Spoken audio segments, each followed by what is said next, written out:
approcher, la lumière est mon sauveur. Je ne crains rien. Il est mon rempart et mon ferme soutien. De qui pourrais-je avoir peur? Shalom. Nous avons aujourd'hui la croquette biblique numéro 236 tirée de Job au chapitre 23 versets 13 et 14. Il y est écrit: mais sa résolution est arrêtée. Qui s'y opposera? Ce que son âme désire, il l'exécute. Il accomplira donc ses desseins à mon égard, et il en concevra bien d'autres encore. Les croyances des gens modèlent leurs convictions. Quand vous croyez en quelque chose, cela modèle vos convictions. Le passage du jour reflète la croyance que les gens avaient à l'époque de Job concernant la souveraineté de Dieu.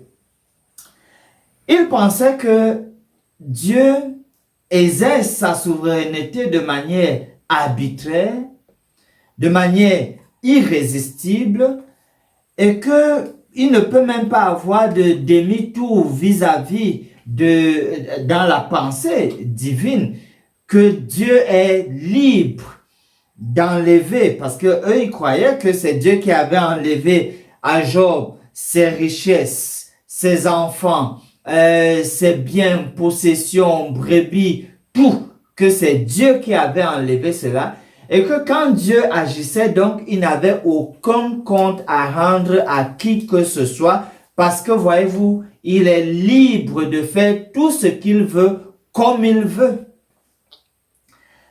Voilà la conception qu'ils avaient à l'époque de Job.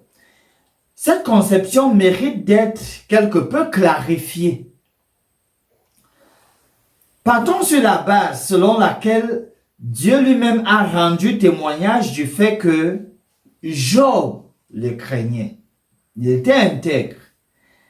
Et lorsque Dieu autorise à Satan de toucher Job, c'est parce que Dieu sait déjà que Job le craint. Comment est-ce que Dieu le sait? Parce qu'il a observé.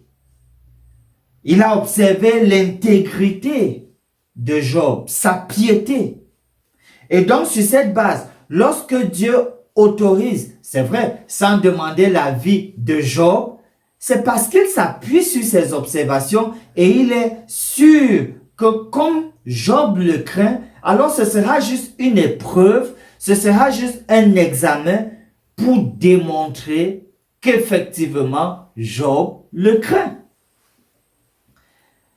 On ne devrait pas prendre la souveraineté de Dieu comme quelque chose de tellement arbitraire.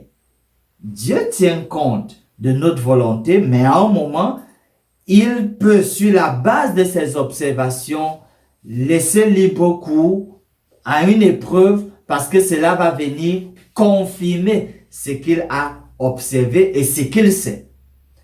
En termes de promesses, Paul, par exemple, dit « Je sais en qui j'ai cru ». Paul le dit à la fin de sa vie. Et donc, si Paul est capable de dire qu'il sait en qui il a cru, alors celui en qui il a cru sait aussi qu'il croit en lui.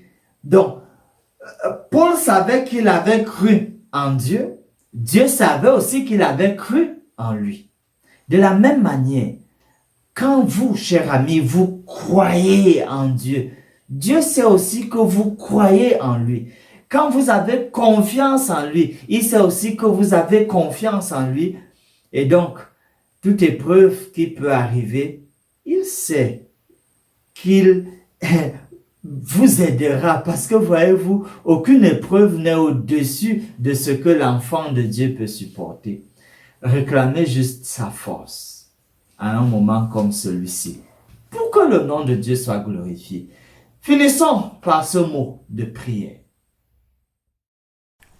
Une fois de plus, Seigneur, nous venons à toi, car tu es notre Dieu.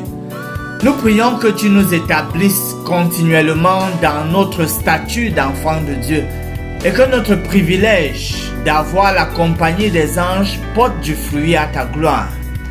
Daigne donc, s'il te plaît, nous rappeler tout cela en temps de crise afin que nous ne tombions point.